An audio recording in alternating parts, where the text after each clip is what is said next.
Welcome to Why I Left, a podcast that explores the Great Resignation. I'm your host, Brian Akar. Join me as I chronicle real stories from real people about the reasons they decided to leave their jobs during the pandemic and what has happened since.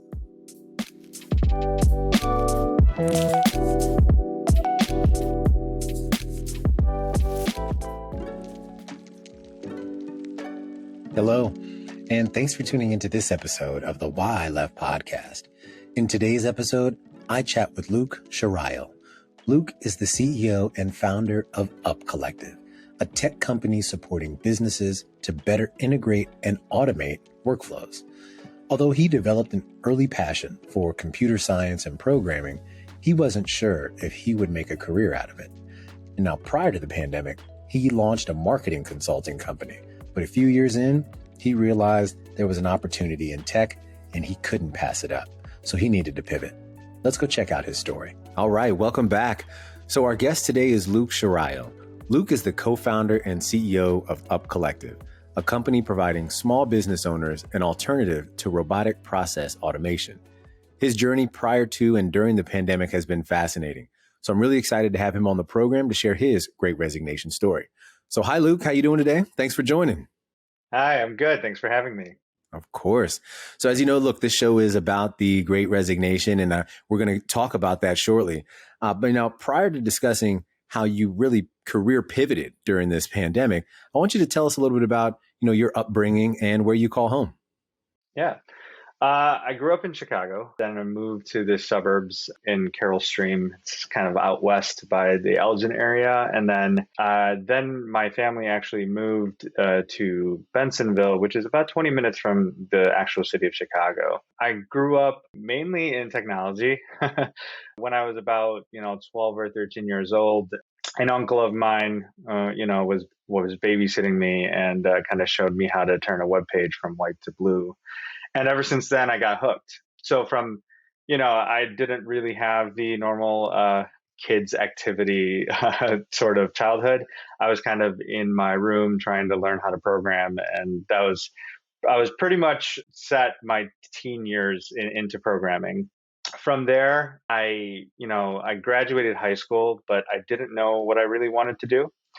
And the main fear was, programming was a hobby of mine. It was a passion of mine. And the corporate world usually takes that away from you if you go into a space where your passion is also your career. And I didn't want that to happen. So at that point, I ended up going to college and I ended up, switching through a lot of majors and and I just wanted to figure out what I wanted to do. But mainly for my childhood and upbringing around my home, it was mainly programming, and I was into skateboarding and stuff like that. But mainly I was in my room either playing video games or programming. So yeah, that's pretty much my upbringing. No, very nice, very nice. And now, what have you been passionate about when it comes to the things that you've done in your professional life? Yeah. So in terms of my professional life, I think it's also deeply rooted in how I was raised and also deeply rooted in the type of personality that I have. So going back to why I even wanted to do programming is because I like to build and create things. And my father's also an engineer. He has an engineering mind. And he taught me a lot of things, how to take things apart, to try and mess with things, even if you break them, just to learn a little bit more. And programming gave me that, that side, and that, it runs in my blood, I guess, at that point. And when I reached my career, which I ended up, I went through college and I realized that, software engineering, computer science is my passion. And I tried everything else and it didn't really quite stick. So I decided to go along that path. So I decided to drop out of school, mainly because, at that point in time, I've been, self-taught for a number of years. I would say like 10, 11 years at that point. And at that point, school didn't seem so useful to me. And so I decided to leave. And just to have some kind of backing on my resume, I decided to join a boot camp out here in Chicago named Actualize. And they were a great school. I went through that program very easily, and I was able to land my first programming job right after, I would say like a month after I graduated from there. And that kind of helped solidify my confidence. And, when you're self-taught, when you drop out of school, you don't have a degree, you're kind of in that imposter syndrome phase where you're like, am I a real, programmer? Am I really cut out for this? So it really helped me, especially going through the boot camp, and just that helped me realize, okay, I am pretty good at this stuff. Then I landed the job, and I was like, okay, there's some potential in me at that point. So I worked this job for about 3 years, and honestly, the job was great, but I found myself going into the trap of losing my passion again. Unfortunately, the corporate job, the corporate world, it doesn't have enough challenges, and you're kind of in a monotonous routine every single day. You do the same kind of things, you do the same kind of fixes. And, I was put on a project that was pretty fun at first, and it was great. And throughout my entire 3 years I was working there, I was working on a major project. And that gave me the challenges that I need to overcome. It gave a little bit of excitement each and every day, but sometimes I was working long hours, sometimes I wasn't, and I just didn't find happiness in it anymore. And I kind of wanted to do something on my own. So that's how, my career kind of shaped. It was really exciting at first, obviously, because I finally said, okay, I'm awesome. I'm a real programmer now, and then it kind of died out, and because I was doing the same thing over and over again. So Got it. And yeah, and we'll eventually talk a little bit about how you launch Up, right? And so prior to that, tell us a little bit about your work journey and what's worked well in the environments you've been a part of. yeah. So in terms of my work journey, I worked at a startup company for a little bit, and they were able to, this is before, this was actually during my college years. I worked at a startup company, and I worked on a few other projects as well, just to kind of get my feet wet, and that kind of shaped how I wanted to do things as well. And because they were startup companies, it also helped me kind of define what I wanted to do in life, and that was to start a business eventually, right? And my father and my family, they're all, part of some kind of business, so it also runs in the blood for me as well. So when I went through the startup companies, I realized entrepreneurship is something that I was really passionate about. And I wanted to work a few years, right, at some kind of specific company, and, get enough capital to, to start my own thing. And so about 2 years into working for this particular company, after graduating from the boot camp, I decided to start a marketing company. And I've been studying marketing for maybe like 3 or 4 years. I was always self-taught, so I'm always getting myself into more and more things to learn. It's And like a marketing running really, theme. yeah, and marketing really struck a chord with me, mainly because it had a little bit of a tech factor. And when I say marketing, I mean mainly digital marketing, Facebook ads, Google ads. And the way that data collection and the amount of just data points on people each of those platforms have, and the way the algorithms work, it really sparked an interest for me, especially because I'm a technical guy. And I think data is everything nowadays. So when I went into marketing, it was more so the fact that, wow, these tech companies, they have a lot of information on people. And, for better or for worse, they can really sway people's interests just by showing an ad in a particular way, or the way you perceive things. And that's what stuck out to me. So once I felt like I learned enough, I started my marketing company about 2 years into my career. And the marketing company was named Ndm Analytics. And NDM was great. And I really enjoyed my clients that I worked with. But just like starting any other business, the first year was very tough for me, right? And it was very tough mainly because, I had a technical background, but I didn't have a sales background. I didn't know how to get the clients. I knew I could serve them well, but I didn't know what to do after that, right? So that was a very hard uphill journey. And it was just when the pandemic started hitting is when I started getting those clients in, which was great. It was right before it. And during the pandemic, I saw a spike of things, spike of clients that needed digital transformations and digital marketing in general, mainly because there was just not enough foot traffic anymore, right? Everyone was on lockdown and so on and so forth. And that was the main thing that drove my business and ultimately kind of had me make my decision to jump from my job at that point. Got it. And that's actually a perfect segue into, I want to take you back in time, right? Let's go back to March of 2020 and COVID hits us, right? And now at the time of this recording, things are slowing down a little bit from a COVID standpoint, but now we got monkeypox and hell in New York, we're dealing with polio in the water. So I don't know what's going on here, right? But, thinking back to that time, describe how the pandemic affected you.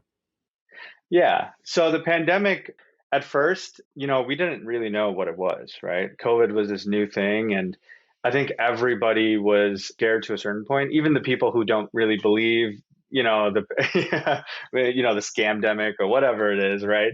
But I think at a certain degree, I think if a close one got COVID or if you yourself got COVID, even if you didn't quite believe the government or whatever it is, there was still a fear to a certain point, right? And that was also me as well. I was like, oh, I don't know anything about it, but the lockdown, it seemed appropriate at that time, right? And so, but the problem was you're in a lockdown, you don't want to get out of the house either. And sometimes it drives you crazy too, right? It's like, do I have a social life anymore? But what it did help me with was now everybody was working from home. And because of that, I was able to kind of balance my marketing company a little bit more too, because now we're getting an influx of clients. And luckily, I'm at home. So now I can balance both my day job and also my clients for the marketing business. So, which worked out really well for me. And as sad as it is in terms of how many businesses got shut down, I'm very happy or very pleased that my company could help the companies that did survive. They needed a different way of getting revenue in, but, without cutting everything out. And so, for like fitness facilities, even like swim schools and fighting gyms and so on and so forth, they're able to put out, virtual classes, and they needed a way to market that. And, that's how we kind of leveraged the pandemic in order to favor us, but also to favor small businesses who might have needed that marketing at the time, But other than that, I did want to get out. I missed, I remember driving during what used to be rush hour and there was no cars. It was like a weird thing to see. I thought the apocalypse was happening, But I'm glad things are going back to normal. But also, what the pandemic did was it made people realize how important it is to have another stream of revenue for their business digitally. And I think that is a great move forward for a lot of businesses as well. Got it. And what were some of the things that you started to learn during this time? Yeah, so I started to learn that I think people get comfortable with where they're at. And when things go wrong, such as the pandemic, it forces people to learn more things, right? And when I speak with certain prospects or clients, they're like, oh man, I haven't heard of this, or, what is this? Because, people get comfortable with, getting their revenue and no one saw the pandemic coming, right? And for myself, that was crazy to see how little people and business owners knew apart from the world and daily routine that they were normally used to. Now, even for myself, I was picking up new habits and new routines in my daily life as well. I used to go to the gym every day. Now I'm doing home workouts. Even finding gym equipment now at that time was so hard. Everybody was upcharging mainly because there's a large demand in it. So I turned my basement into like a home gym, and that's how I kind of adapted and kind of stayed in shape as much as I could during that time. Yeah. Yeah, no, definitely. And now you'd mentioned this earlier, so you started NDM Analytics, which is a digital marketing company right before the pandemic began. And so what was it like pivoting into that space, and how did the company handle the shutdowns? Yeah. So pivoting into that space definitely was a little weird, mainly because, again, I'm not, I don't have a marketing background, right? But it was really cool to pivot, but also an uphill battle to sometimes get people on board, because I think people in general, when you implement software or you implement technology, it's right there in front of your eyes, right? It's, exactly what you're getting. Riverside, okay, great. I'm signing up for a Riverside subscription. I know exactly what I'm getting. There's no, there's no discrepancy in what you're going to get. But marketing is always a weird thing where you have to prove that you can provide results, right? And businesses that I, tried to speak to, either when the pandemic hit, they tried to go digital, and then they spoke with other digital marketing companies and they have really bad experiences with it. So now I'm in an uphill battle trying to convince them, hey, I can do this for you. And so I had to pivot a little bit when I first entered the market, because it was like, man, no one trusted me, right? And that was so hard for me to handle, mainly because tech, you get what you see. You know what I mean? Like, there's no other possibilities around that. And because of that, I had to offer guarantees. I was like, well, try me out for a month or two, see what results I can pull for you guys. And if you don't want it, then you don't have to pay, right? And that's what really shaped it as well. When I made that move, people were more trusting. Well, if he's not, if he's actually telling the truth, then he's going to prove it. There's no need, I'll offer a free month or two and you can get whatever you want. But if I am pulling results for you, then I'm most likely you're going to want to stay. Right. Absolutely. Yeah. So that was the main thing. Yeah. And what's interesting, especially in the digital marketing space, I often see, and look, I get pinged often with this even on LinkedIn, is that there's so many people coming from all over the world just saying, hey, I can do 1, 2, 3, XYZ. And so I can imagine how some businesses may be a little, distrusting of that. So you kind of had to build that up with them. Very cool. And so now, and you mentioned this too, like, so how were you able to kind of balance this role along with the web developer role as this was going on? Yeah, that's a good question. So a lot of the marketing stuff, or for NDM, it didn't really affect my workflow in terms of my day job. I always try to do a good job at my day job. I had a lot of respect for my boss at that time. And he was a very good boss in general. So I didn't want to, kind of slack off on my day job and then try to balance both of them. However, I was able to manage it mainly because I had two partners also in the business. So if I needed to be on sales calls, I made sure I can, either it's on a break or a lunch break, or, I handle around it. And if I couldn't do it, they would handle it. And if they needed something from me, or if a client needed something from me, I can just message them and, hey, I can get on a quick call. What do you need? Blah, blah, blah. So from there, I was able to manage it very easily, mainly because I had two other partners. If I didn't have them, I would definitely have a harder time doing it. And I would have probably jumped ship from my day job a long time before that, if I didn't have two other partners kind of managing it for me. Yeah. One of them quit their day job just to do this full time way before I did. And so his full attention was on NDM. So that kind of helped alleviate the pressure on me to kind of do everything. But I was able to manage client accounts, manage the ads, if anything needed to be changed. That was like quick changes for me because I knew the space so well. And then I was able to kind of do all the other stuff my day job required. Very nice. And so now, how did the pandemic start to affect your relationship with really both of these jobs, and how you saw people running their businesses? Yeah. So in terms of the pandemic, the main driver of everything was the work from home thing, right? I think everybody was required to work from home at that time. The problem was, when you're working your day job and you're working from home, it's really nice because you're comfortable and you get your coffees and stuff like that, and you can just wake up and go to work. The downside of it is that you kind of get comfortable and you don't realize you work for so long. You're kind of like, oh, I'm home. You don't have that, hey, it's 4 o'clock. I need to get home. I need to drive home and then relax. It's kind of like, oh, I'm already at home. I already did the things I want to do at home. So you end up working longer hours than you know what you're supposed to.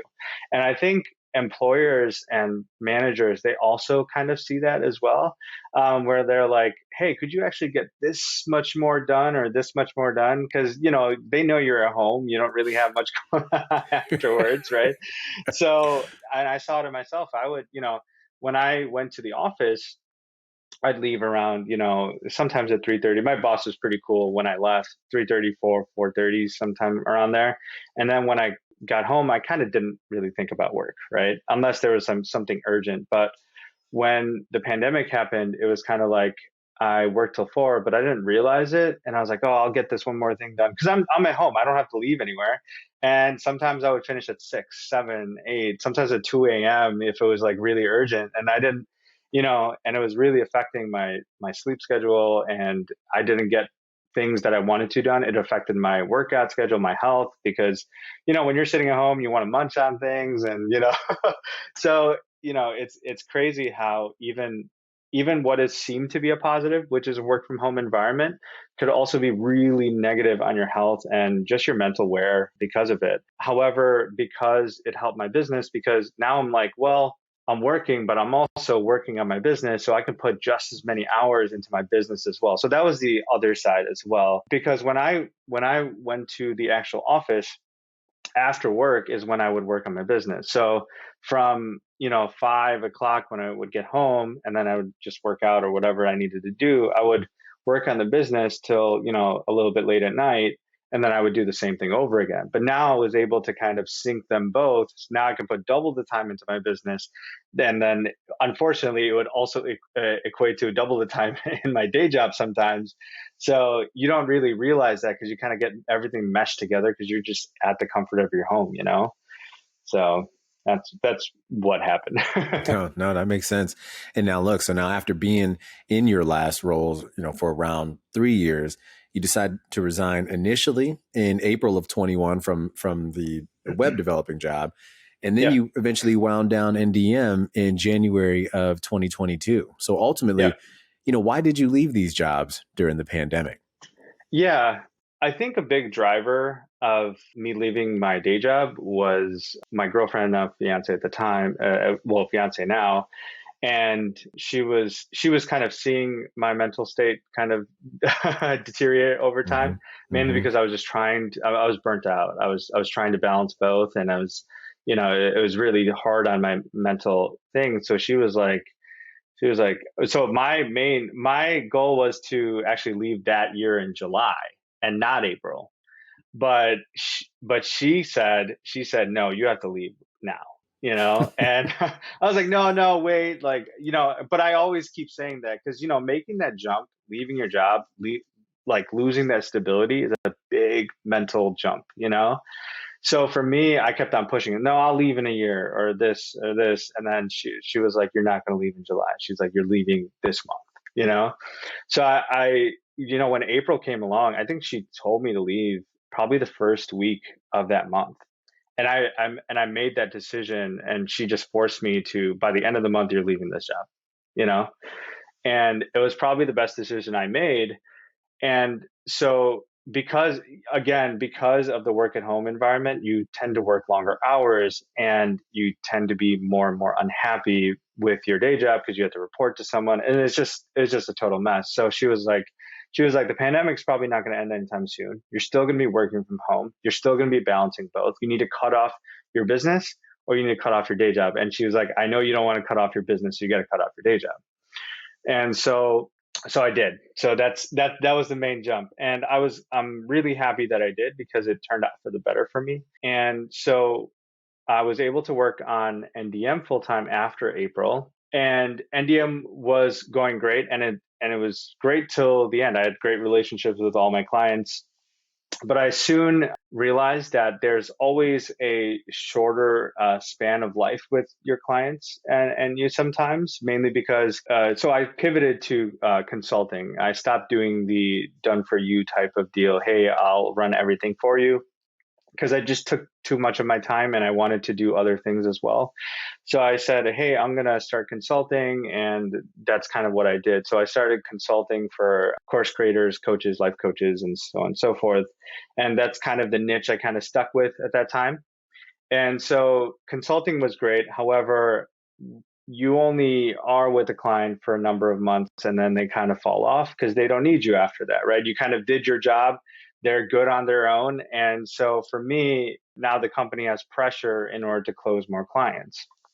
I was also missing the tech side because that's what my whole thing was. So instead of consulting with people, plus it's mentally draining, right? When you're talking with people, and these were consulting calls, so I would spend an hour a week with each of my clients. So I would be on the phone for many hours, and it takes a toll talking to people for that long. Naturally introverted, so I'm not an extroverted person, so it definitely took a toll. I have to prep for everything, but because of that, I saw an opportunity, especially because of the pandemic, that people didn't want to go back to work.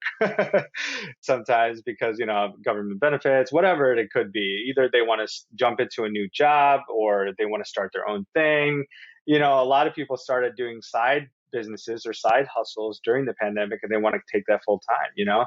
And so they don't want to go back to work. But the problem is employers are now starving of workers, right?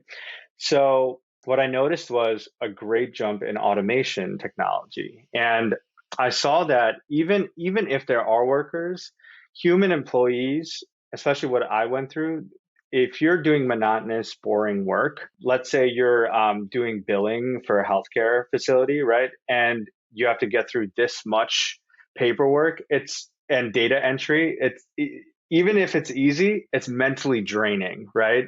Because I think humans at any level are above that, right? I think humans are meant to do more than that. And if it could be handled by a computer or some kind of automation, I think that would be a better thing. So they can focus on more exciting things or more fulfilling things in their daily workflow. So that's kind of where I got the idea to kind of shut down NDM. And then, so I stopped taking in new clients and I kept my old clients. And just about 2 months ago, I let go of the last marketing client I have. So I'm fully into the business automation, but that's where I kind of saw opportunity, mainly because of what the pandemic caused, and then also kind of seeing the great part of what automation can do for people's just daily lives and daily routines, you know. And I think automation in general, it has a bad type of feeling to it, mainly because, they're going to replace jobs or whatever it is. And I'm not here to do that. It's just kind of like making your daily life a little bit happier and a little bit easier. Yeah, So, no, definitely. And we talked about a lot of this in past guests before. I got to give a shout out to your partner, right? For that great yeah. advice, right? Because, she was your girlfriend then, but then with all that great advice, I heard you say my now fiance. So kudos Yeah, to thank you, you. bro. Okay. I appreciate With it. decisions and support like that, you can't let them go or can't let her go. Yeah, Okay. yeah. Oh, yeah. So now you make these decisions, right? And you talk a little bit about, how it impacted you. So tell us a little bit, and you started talking about it just a minute ago, what has happened since you left and what have you really learned about yourself throughout this process? So I learned that the fear of taking risks is only for that moment. And when you take it, you're kind of forced to adapt, right? And for me, for a person like me, I adapt well under pressure in general. And so what I learned about myself was I should be able to take risks. Even when you're an entrepreneur, you're taking risks all the time in your business. It's not just that one leap of, hey, I quit my day job. You're taking risks every single day.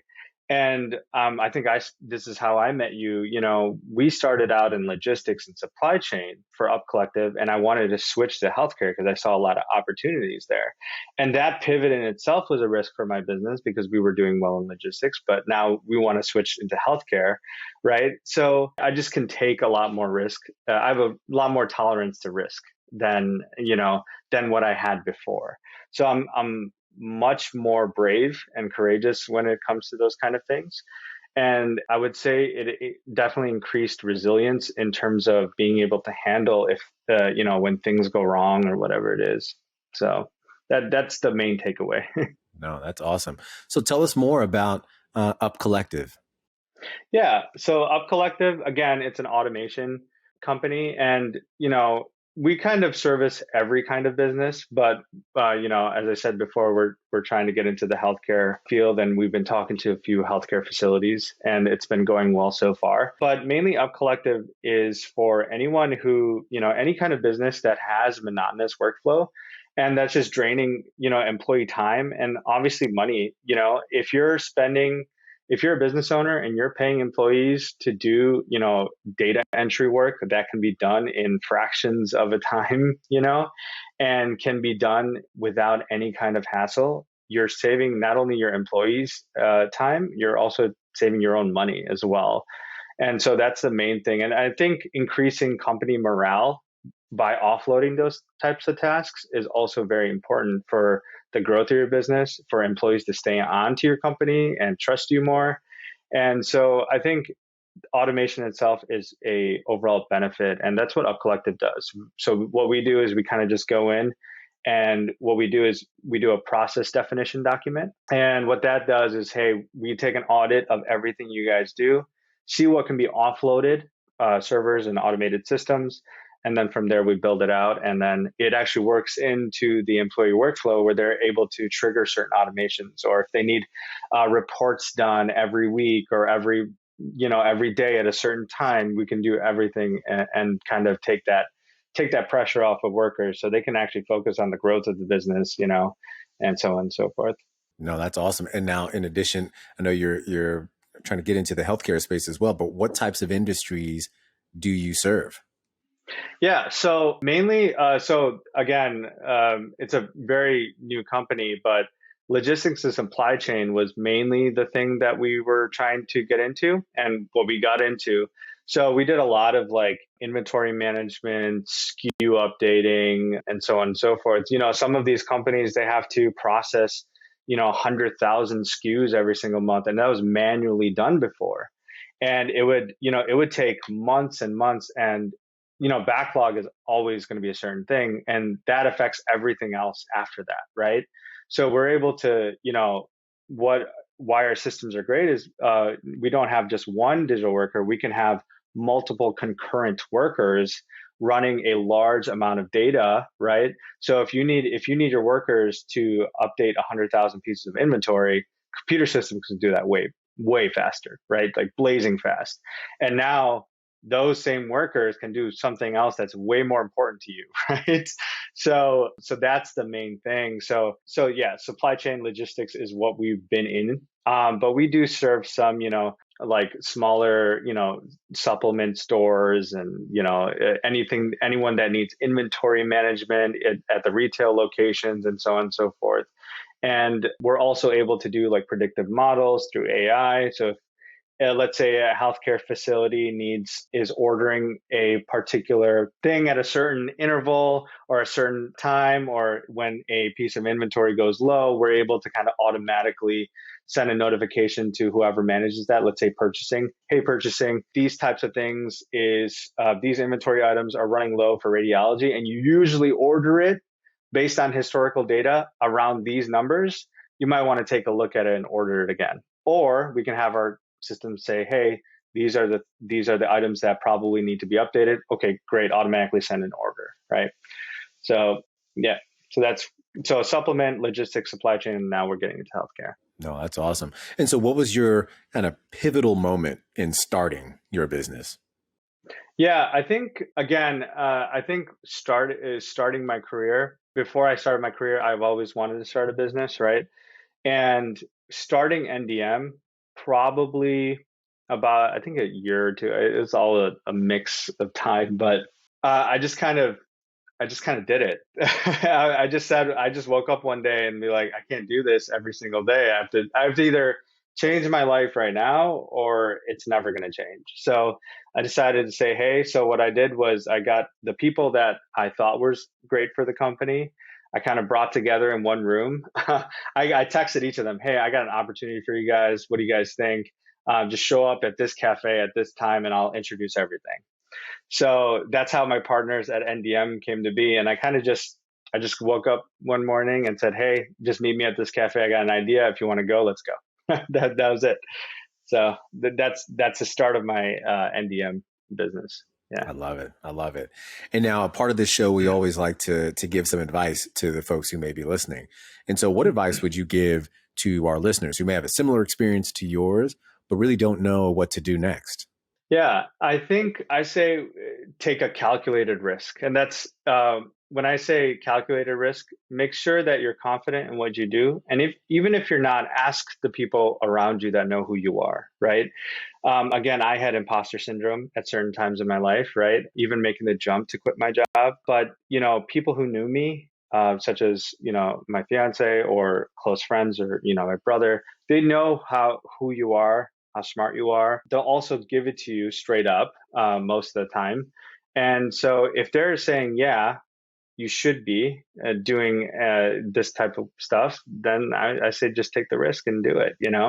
And at that time, and at that point, you'll realize very quickly if you're cut out for it or not. And if you're not, you might have to just step back, learn a little bit more, and then jump back in. And that's how life is usually. And that's how I kind of took a risk in all aspects of my life. It said, I'm going to calculate this as much as I can. Dropping out of school was one of those calculations. Say, hey, I'm not sure if I can do this, but people around me told me, hey, you're a great programmer. I've seen your work, I think you should, take the risk. And when I left left college, I realized from that point on, there was no backup. I don't have a degree. I have nothing. So I have to just hustle at that point. And, luckily I made it through. So No, that's take the awesome.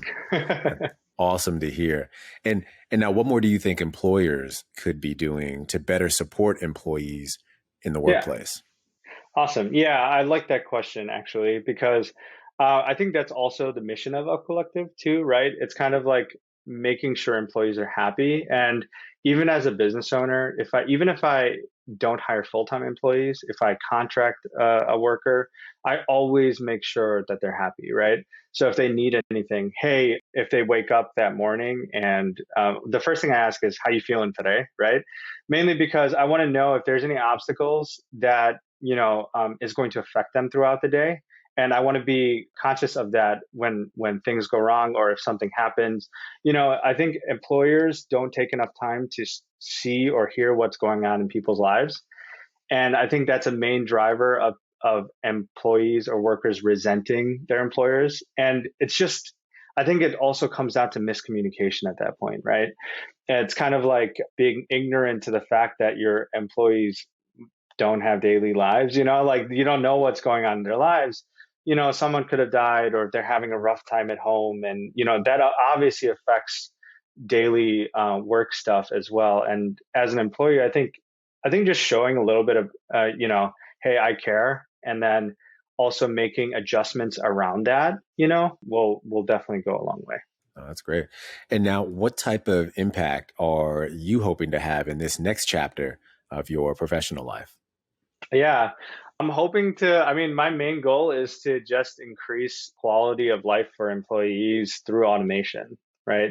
I want them to go into work, right? Wherever industries I go into, I want them to go into work and feel relieved that they can just click a button and it'll handle this stuff they didn't like to do, so they can focus more on either like building their relationship with their coworkers, right? And or just focusing on things that will help better the organization and better their own life, right? So what I noticed a lot when I worked in the office is that everybody's so tunnel visioned into their own work. We have our little cubicles, right? Because I was a developer, and we don't really talk to each other, and the relationships aren't quite there. So I think kind of alleviating like that tedious workflow, it will also increase the chances of you just being more social at work, right? And just having those connections, and those connections might help you out later in life too, So I think the overall goal is to increase not work-life balance, but just work balance, right? If that makes sense, just daily work balance. I think work itself needs to be balanced in the work environment and not just, life and work. No, definitely. I agree. And, one of the themes I keep hearing as you mention that, and as I'm thinking more about Up Collective is, you all are just really trying to make work simpler, right? Yeah, And that's it. that is, I mean, who wouldn't want to do that, Right. So that's awesome. Well, look, Luke, I want to thank you for taking some time to speak with me today. It's been a pleasure learning about your story, hearing about Up Collective, all the good things that you've been doing. And I think, what's awesome, it was, I think there's a lot of folks who sometimes may doubt themselves where, oh, I may, this is not a passion of mine, or I'm sorry, this is a passion of mine, but schooling is not the route for me. I should just go and do. I think you give people that hope that, look, when you go and do and you take those, like you said, calculated risks, amazing things can happen. So would love for us to stay connected. And where can our listeners find and support you? Yeah, you can either connect with me on LinkedIn. I'm always accepting new connections. But if you want to learn more about my business, you can visit the website at www.upcollective.io. And then there you can find anything that you want. You can schedule a call with me or whoever it is. So, and if you want anything managed in your business, or you want to increase the happiness of your workers, I'm the person to see. Awesome. Well, thank you for that info. And look, that'll do it for today's episode. Again, I want to thank Luke for joining me today. I'll be sure to share his information and where you can find Up Collective in our show notes. So I hope you all have a great week, and we'll see you next time. Luke, thank you again. Thank you for having me.